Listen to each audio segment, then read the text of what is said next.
Bienvenue à vous tous réunis pour un moment avec et pour notre Seigneur. Pour un temps d'écoute, de réflexion, de partage, nous venons nous nourrir de ta parole et méditer sur tes bienfaits. Prions.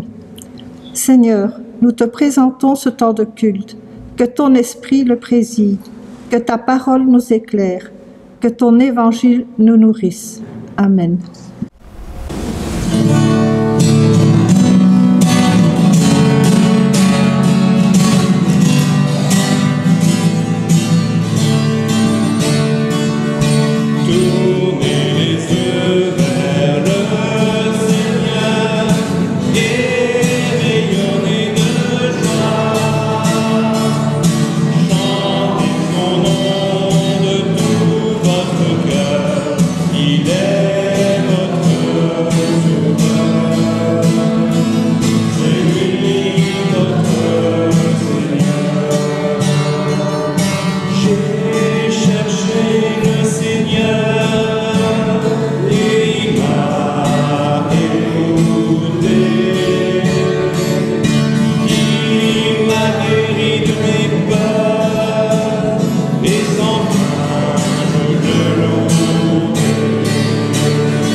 Aujourd'hui, nous entrons dans la Semaine Sainte, 6 jours avant la fête de Pâques. Nous sommes en chemin vers la croix. Jésus entre à Jérusalem dans un climat de fête. Jésus est venu offrir sa présence, son humilité, sa faiblesse, comme une ultime présence de Dieu dans la vie des hommes. En ce jour des rameaux, si nous ne savons vraiment pas pourquoi Jésus entre à Jérusalem, lui, il le sait. Sans doute mesure-t-il déjà la distance qu'il y a entre lui et la foule qui l'acclame en cet instant. Sans doute connaît-il déjà la déception et même l'incompréhension de ses disciples. Jésus n'a ni programme, ni mandat, ni ambition. Jésus n'a qu'un seul but, qui est toute sa vocation et sa mission. Non pas faire quelque chose, mais simplement être. Être quoi? Être qui? Tout d'abord être là, avec les hommes et les femmes de son temps, vivre avec eux, partager leur vie, tout en leur disant que ce partage-là est le signe de la vie de Dieu et de sa miséricorde pour leur propre vie. Depuis le début, Jésus offre sa présence à chacun, chacune, juste, injuste, escroc, vertueux, bon, méchant, malade, bien portant, riche, pauvre, homme, femme, enfant. Personne n'est exclu de sa présence et encore moins de l'amour de Dieu.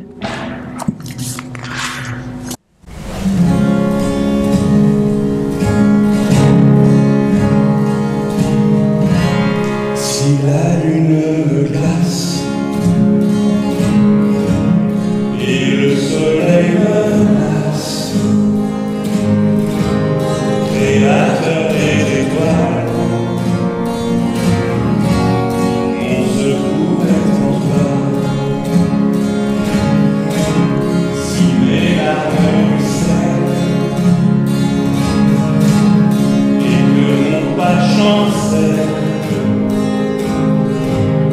créateur de la terre, mon secours est en toi. Je lève les yeux vers les hauts sommets. Toi seul est mon Dieu, je proclamerai. Toi seul est ma force, toi seul me restaure, mon secours est en toi.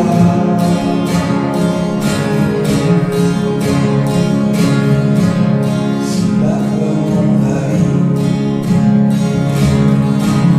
et mon âme chavire, créateur de la vie, mon secours est en toi. Je lève les yeux vers les hauts sommets. Toi seul est mon Dieu, je proclamerai que toi seul est ma force, toi seul me restaure, mon secours est en toi.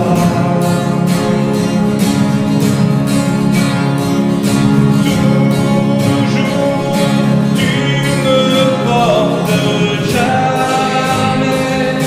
tu ne dors, mon secours est en toi.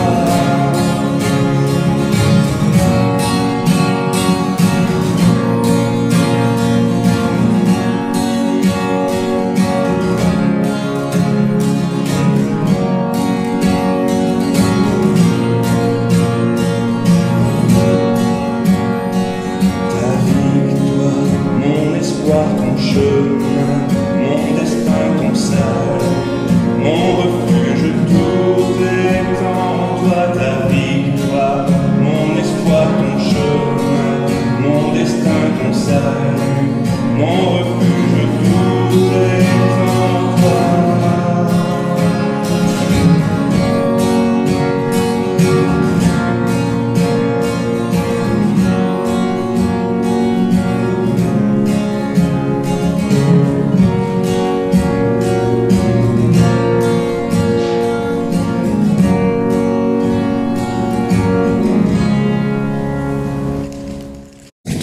Profession de foi.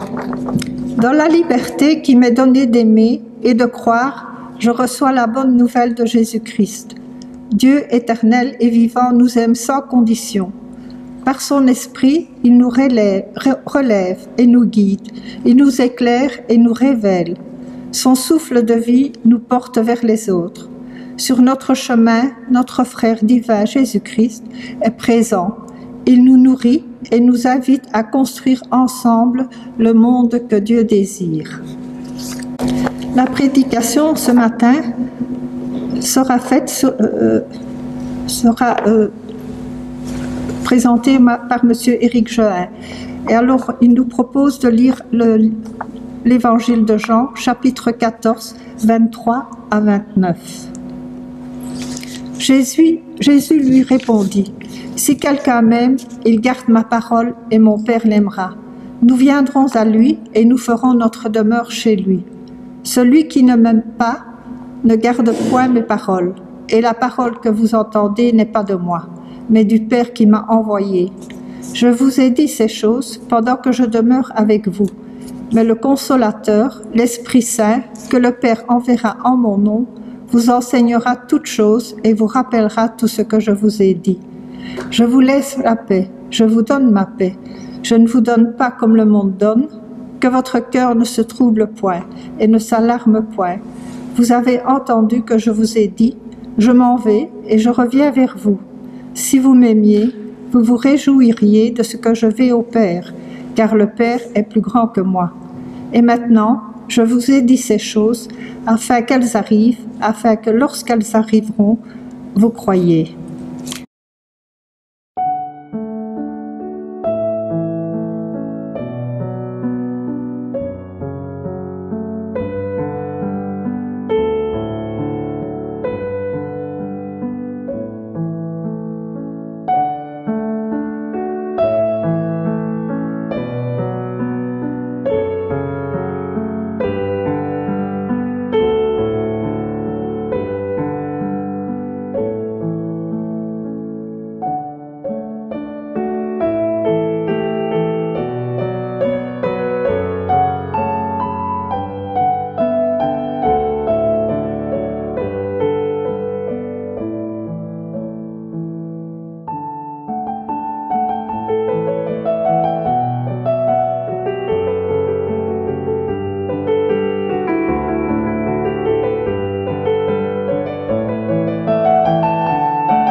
Voilà, je vous salue au nom du Seigneur Jésus-Christ qui nous accueille ce matin et qui nous permet d'entendre une parole qui, je l'espère, pourra nous nourrir et nous aider dans notre vie de tous les jours.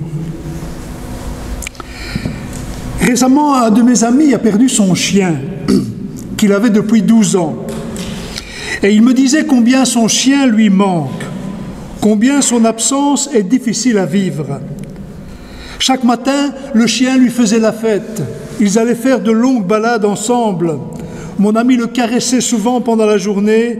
Bref, dans son chien, il avait un ami fidèle, toujours de bonne humeur, toujours content de le voir. Et son absence crée un énorme vide dans ses journées. Il a un peu hésité à reprendre un chien parce qu'il y a quand même quelques contraintes, mais il n'a pas hésité très longtemps. Et dans quelques semaines, il ira chercher son chiot qu'il a réservé. Ceux qui ont peut-être un chien ou un animal parmi vous, vous connaissez peut-être ce sentiment de perte et d'absence lorsque l'animal décède. Et je n'en ai pas, donc moi j'ai dû écouter mon ami qui me racontait son histoire. La perte d'un animal est pour certains extrêmement difficile à vivre. Mais qu'en est-il donc de la perte d'un être cher? Qu'en est-il donc de la perte d'un être que nous aimons? Ou peut-être d'un enfant qui prend son envol et qui va vivre peut-être un peu loin? Ou d'un parent peut-être qu'il faut mettre dans une maison de repos? Les disciples, eux, ont vécu cette séparation. Ils ont vécu cette expérience de l'absence du maître, de leur jeune maître.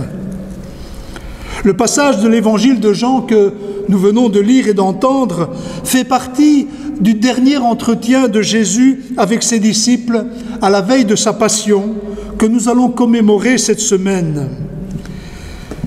Jésus vient de leur laver les pieds, ils ont pris ensemble la Sainte Seine et Jésus même annonce qu'il va être trahi par Judas.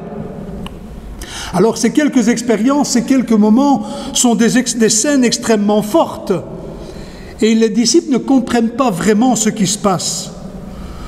L'entretien sur lequel nous méditons ce matin commence dans l'évangile de Jean, chapitre 13 et au verset 31, juste après que Judas, le traître, soit sorti pour accomplir sa funeste mission.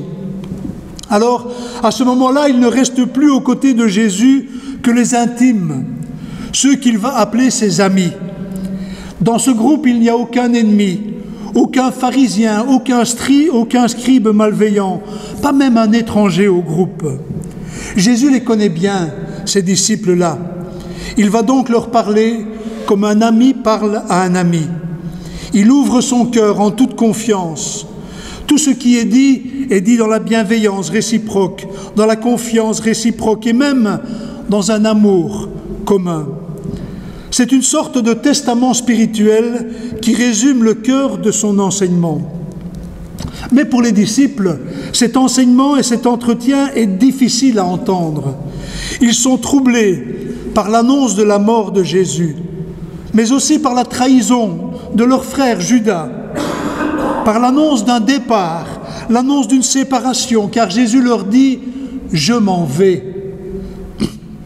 Ils viennent de passer avec Jésus 3 ans et demi. Ils ont suivi Jésus. Ils ont tout quitté pour le suivre. Ils ont cru qu'il était le Messie annoncé. Ils ont vu des miracles, ils ont entendu des paroles de vie, d'espérance. Ils ont cru que Jésus allait chasser les Romains et établir un nouveau royaume, le royaume de Dieu en Israël. Et voilà qu'à peine un peu plus de 30 ans, Jésus annonce sa mort tragique, orchestrée par les religieux, approuvée par les Romains, avec la trahison d'un des leurs.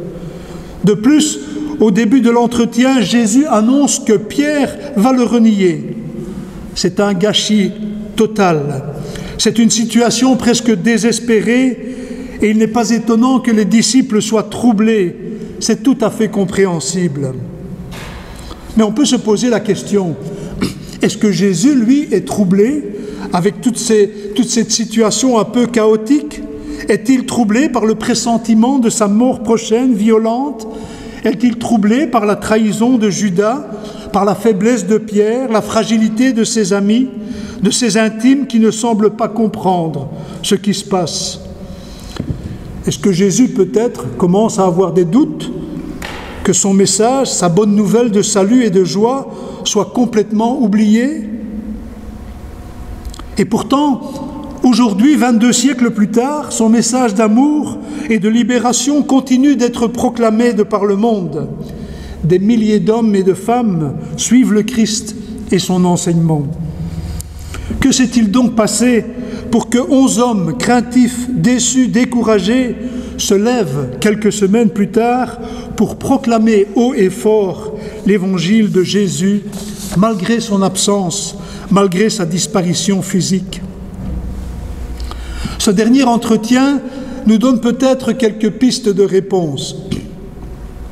D'une part, Jésus, lui, ne montre aucun doute sur le fait que sa mission est parfaitement accomplie et que la bonne nouvelle sera annoncée dans le monde entier.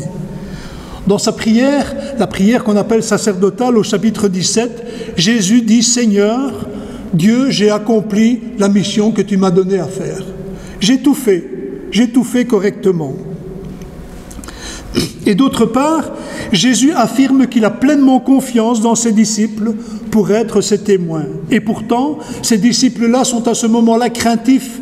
Ils ne savent pas quoi, ils ne savent plus quoi. Et pourtant, Jésus dit, oui, vous y arriverez, vous serez mes témoins jusqu'au bout du monde. Eux se souviendront de cet amour inconditionnel de Jésus pour eux pendant tout son pèlerinage et le fait qu'ils ont suivi Jésus. Oui, les disciples finalement garderont sa parole. Ils accepteront le don du Saint-Esprit qui fera d'eux des témoins du Christ jusqu'aux extrémités de la terre. Jésus fait confiance en ses disciples simplement parce qu'il sait qu'ils vont laisser l'Esprit Saint, le souffle de vie, animer tout leur être, leurs pensées et leurs actions. Quelque part, je pense que les disciples ont pu ressentir cette confiance que Jésus avait en eux, et cette foi inébranlable dans son message d'amour et de libération pour le monde. Certes, il n'est pas possible ce matin de commenter tout ce dernier entretien de Jésus avec ses disciples. C'est un texte extrêmement riche et profond que je vous invite à lire et à relire pendant cette semaine particulièrement. Je me contenterai de faire quelques réflexions sur le passage qui a été lu ce matin.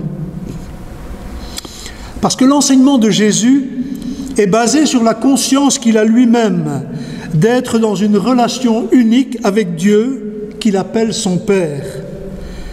Il se sait pleinement habité par cette présence divine qui se manifeste dans tous ses gestes, dans ses paroles, dans son attitude, dans ses actions, dans ses choix. Bref, dans tous les aspects de sa vie, Jésus manifeste cette présence divine au fond de son être. Jésus est conscient d'être pleinement la manifestation de Dieu sur terre.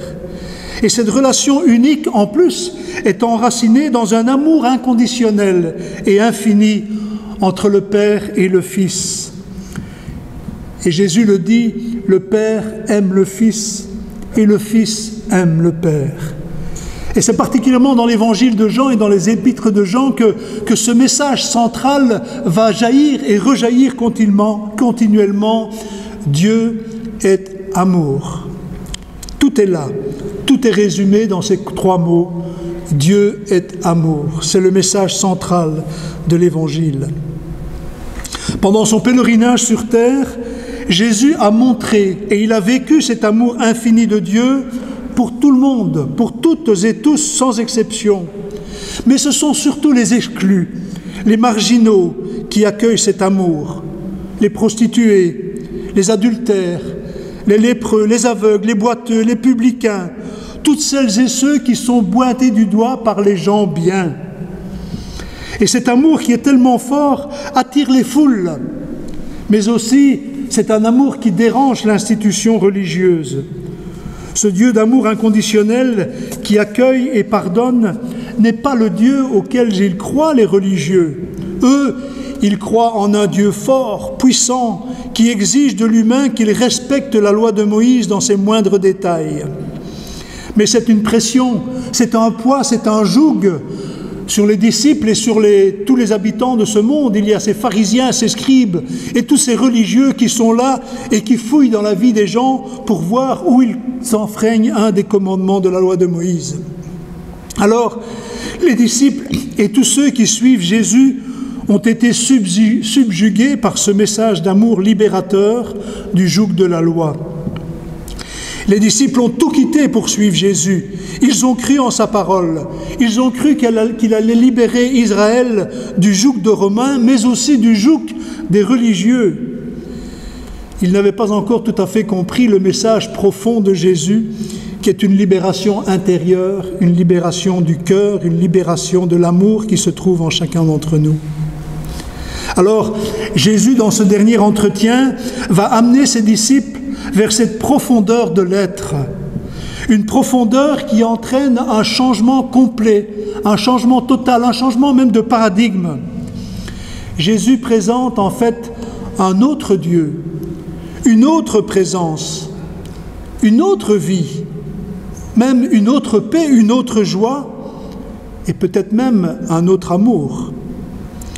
C'est un changement auquel les disciples ne s'attendent pas. Et Jésus va les enseigner petit à petit au travers de ce dernier entretien avec eux. Il va les enseigner parfois au travers d'une série de paradoxes.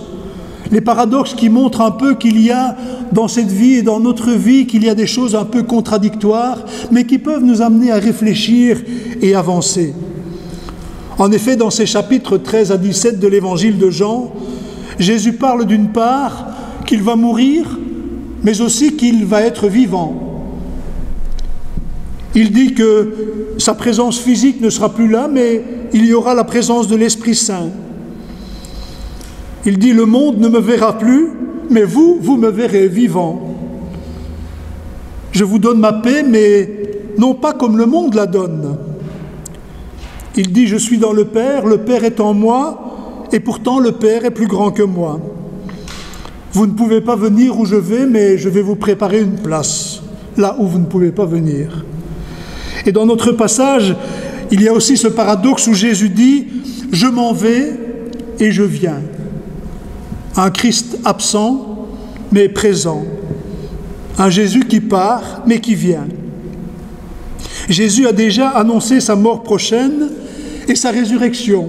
Mais la résurrection pour les disciples n'a pas de sens. Quand on est mort, on est bien mort. Comment peut-il donc promettre de venir vers eux après sa mort? Les disciples se sont tellement habitués à la présence physique de Jésus, à le voir, à l'entendre, à le toucher. La relation est construite sur cette présence extérieure à eux, qui est séparée. Ils entendent ses paroles, ils voient ses miracles. Et Jésus leur dit bien pourtant, « Je ne serai plus là, je m'en vais, vous ne me verrez plus. » Jésus veut leur ouvrir l'intelligence sur une autre dimension de sa présence, une autre dimension de la relation, une dimension et une réalité beaucoup plus intérieure. Même si cette présence physique de Jésus disparaît, Jésus leur promet une présence intérieure, même plus importante que sa présence physique. Et Jésus les rassure que cette nouvelle relation est baignée dans l'amour. L'amour du disciple pour le Fils, l'amour du Père pour le disciple, l'amour de Jésus aussi pour le disciple. Et Jésus dit que dans cette parole que nous avons lue, si quelqu'un m'aime, il gardera ma parole. Cet amour est couplé donc au fait de garder, d'observer la parole de Jésus. C'est-à-dire que tout ce que les disciples ont pu entendre au cours du ministère de Jésus, toutes ces paroles doivent se manifester dans le concret de tous les jours, dans les gestes quotidiens, dans les relations les uns avec les autres et avec Dieu. Cette parole de Jésus est bien résumée au début de l'entretien, lorsque Jésus dit à ses disciples « Je vous donne un commandement nouveau, aimez-vous les uns les autres. Comme je vous ai aimés, aimez-vous les uns les autres. » C'est un commandement nouveau car Jésus ajoute une précision « Comme je vous ai aimés ». La barre est très haute, elle est impossible aux humains. Jésus annonce donc un autre amour, un amour qui est plus grand que simplement « tu aimeras ton prochain comme toi-même ». C'est un amour, l'amour divin dont il est question. C'est l'amour inconditionnel et infini qui est donné par Dieu à chaque être humain qui l'accueille. Accueillir l'amour divin, c'est accueillir dans son être profond, la présence du Père et du Fils. Selon la promesse de Jésus, nous viendrons à lui et nous établirons notre demeure chez lui. Voilà comment l'absence de Jésus devient présence. C'est une présence du divin au cœur du cœur. Chaque fois que nous aimons comme Jésus a aimé, nous sommes invités à aimer comme Jésus a aimé dans chacune de nos actions, chacune de nos pensées, chacune de nos paroles. Et je pourrais dire que chaque fois qu'une femme pose un geste d'amour désintéressé dans ce monde, il manifeste la présence de Dieu dans le monde. Chaque fois qu'un homme, dans sa prière, bénit un autre, surtout peut-être un ennemi, il manifeste la présence du divin dans le monde. Chaque fois qu'une femme pose une main aimante sur une personne âgée qui souffre de solitude, elle manifeste la présence du divin dans le monde.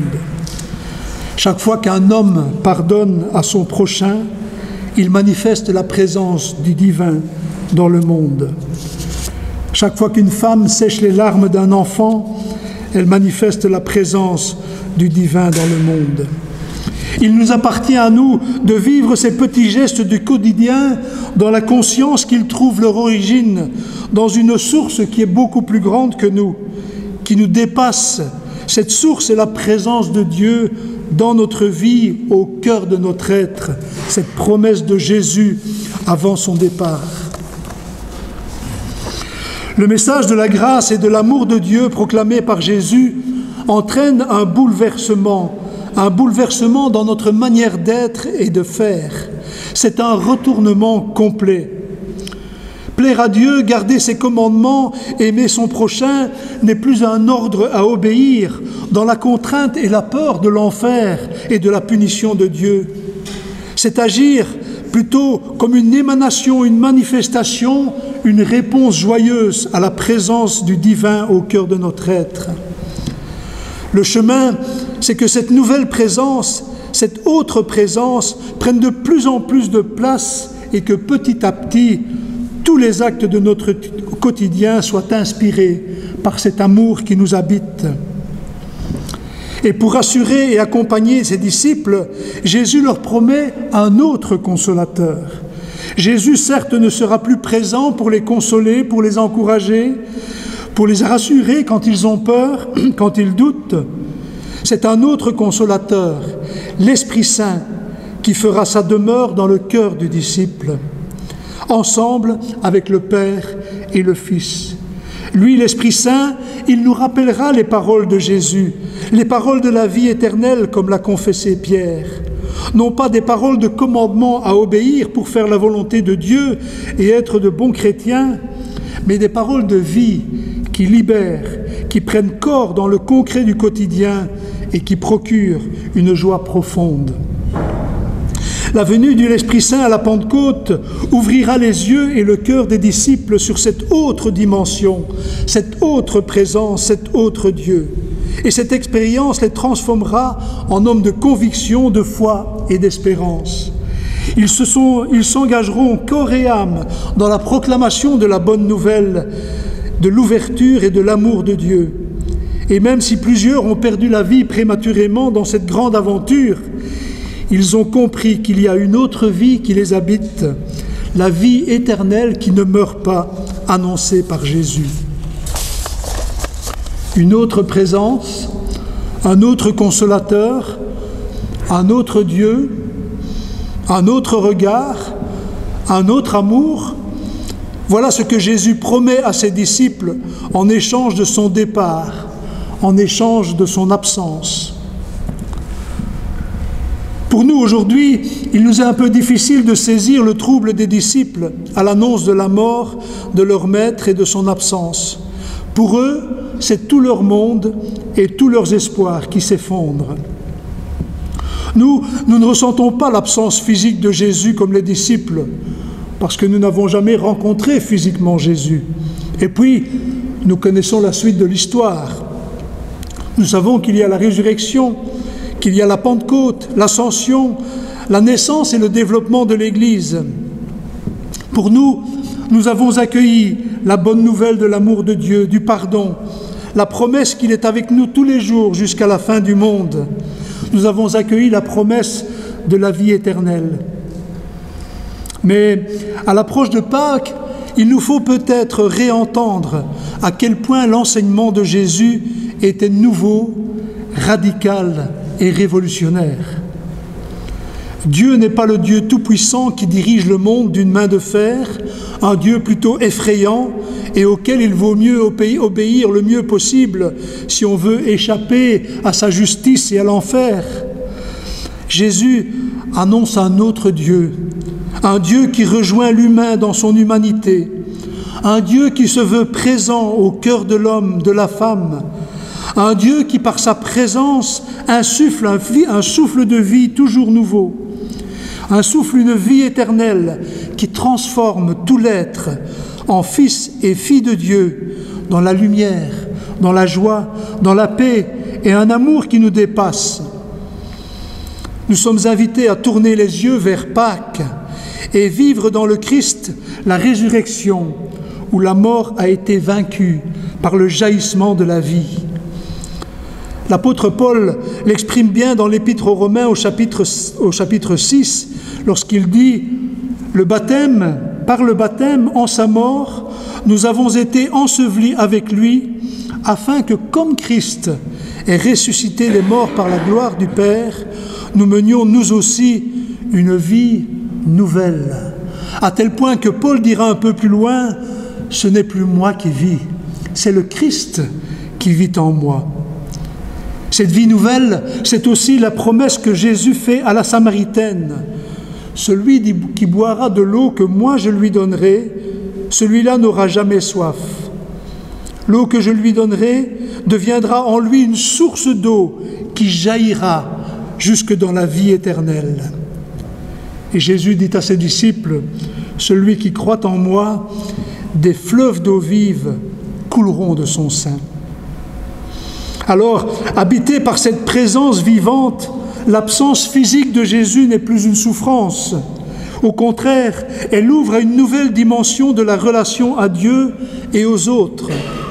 Cette présence qui est là au cœur de notre cœur, au plus profond de nous-mêmes, qui est dans notre intimité et qui nous aime d'un amour infini, nous aide également à faire face aux souffrances, des absences que nous pouvons vivre dans notre vie, des absences que nous pouvons vivre dans notre quotidien. Mes chers amis, mes frères et sœurs, je pense que cet appel de Jésus, cet enseignement de Jésus doit continuer de nous interpeller à chaque instant, de nous laisser remplir par cette présence de Dieu, accueillir ce Père, ce Fils, cet Esprit qui vient demeurer en nous et qui petit à petit transforme tout notre être dans un être de lumière pour que nous aussi, nous puissions devenir lumière pour le monde, que nous puissions être de celles et de ceux qui proclament et qui vivent cet amour dans toutes nos relations, dans toutes nos paroles et dans tous nos actes. En conclusion, je voudrais juste peut-être vous laisser une citation un peu provocante d'un prêtre qui s'appelle Maurice Zundel. Et voici ce qu'il dit très brièvement: « Je ne crois pas en Dieu, je le vis. » Amen.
Recevez maintenant la bénédiction.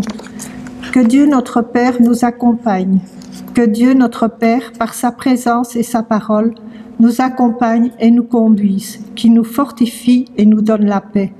À lui seul soit le règne et la gloire au nom de Jésus-Christ. Amen.